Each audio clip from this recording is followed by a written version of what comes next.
Welcome to Literary Lands.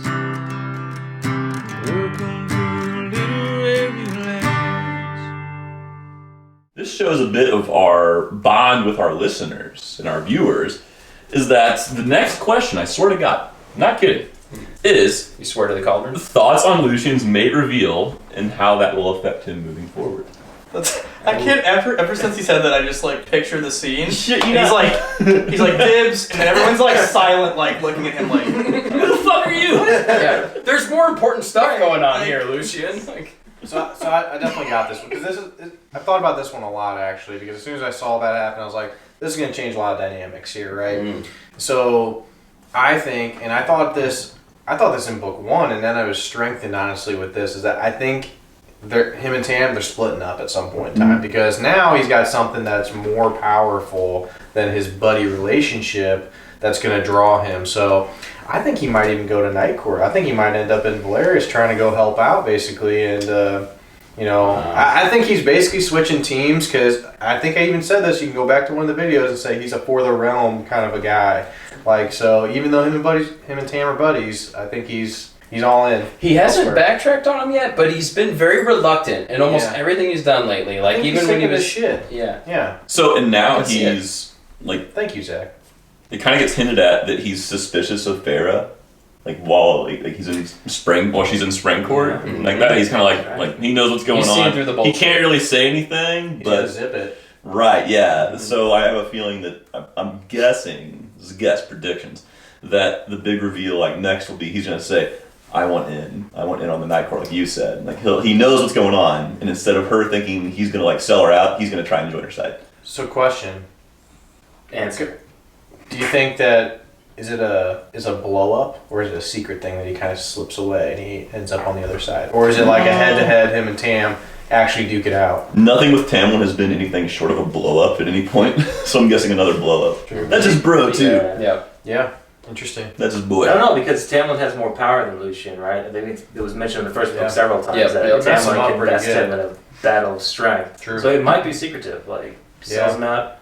The Hybern army is marching through the spring court, so he may like try to mess some stuff up there. He already lost an eye. He doesn't want a broken nose too. So that's what you're saying. He's gonna lose both of them. We're too high matches. I still think that Lucien's gonna die before the end of the whole series. Like, I really don't want to say that, but I think he will die a hero's death.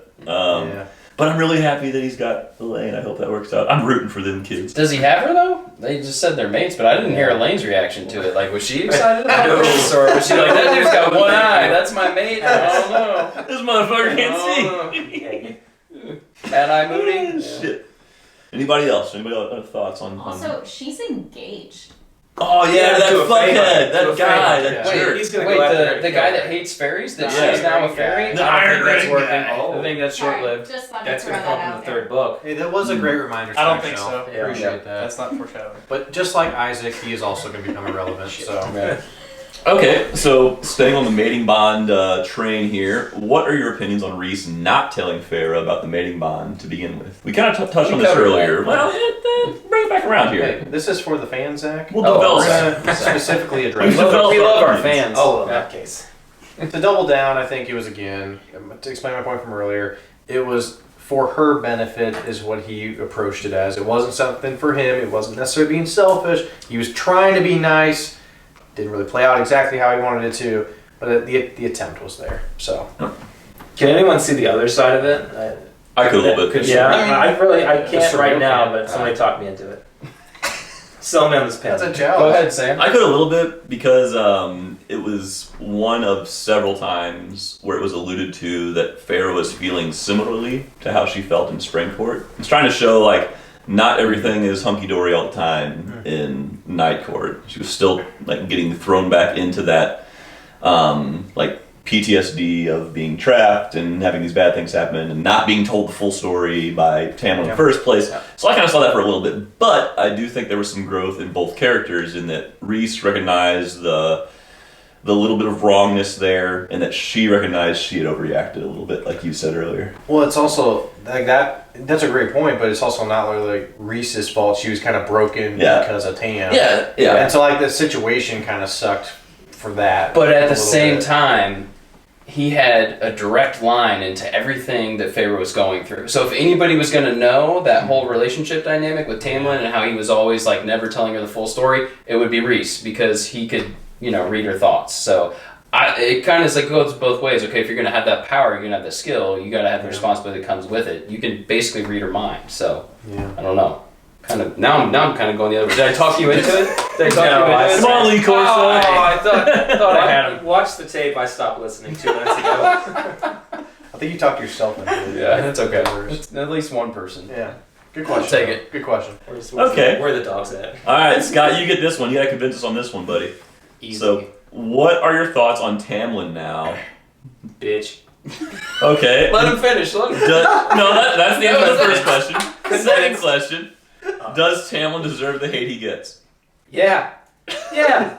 Okay, That's wait it. a minute now. Bitch. Hold on. What would the cereal say? What What would would the cereal say?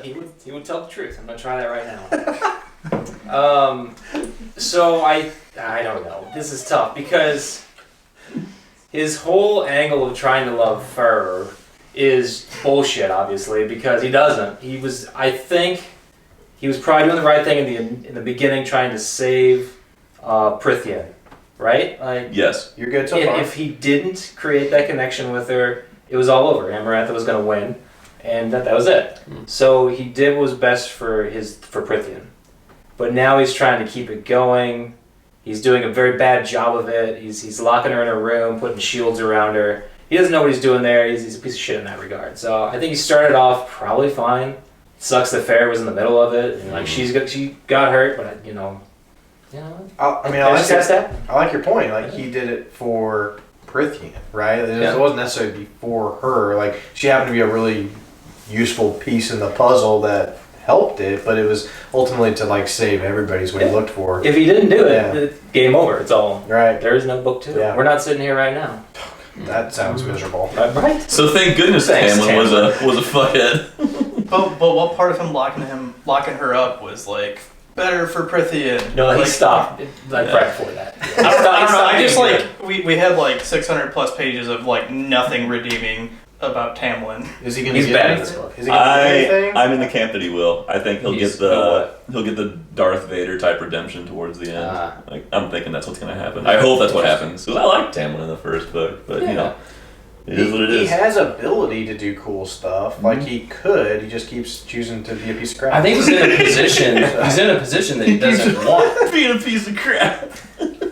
Right, because like Rhys talked about it, like he had a vision for being a High Lord, right? He actually, had something that he wanted to do. He saw how his father was ruling. He was like, no, that's not for me. I want to be a different way. Tamlin is like, I got all this responsibility. I don't want to do this. Like, it was kind of, it was being a little bit of a bitch about it, but it's like, that's okay. Like, that's not for you, but he doesn't have a choice. So I feel like he's kind of in a position that he's not well suited for. Yeah. And then on the relationship side, I think obviously him and Feyre, they don't line up, especially since she became a High Fae. But I can also see where, he's like, well, no, I thought Feyre loved me, and then she leaves when I'm not there, and she's gone this whole time, and now she comes back with Rhys, and are these really her feelings, or are they Rhys's feelings? Because he knows she can control her mind. So I can see a little bit of why Tamlin would be confused by, and not necessarily believing that Feyre's acting in her own interest, but she's acting in the interest of Rhys. They're feuding. So. Yeah.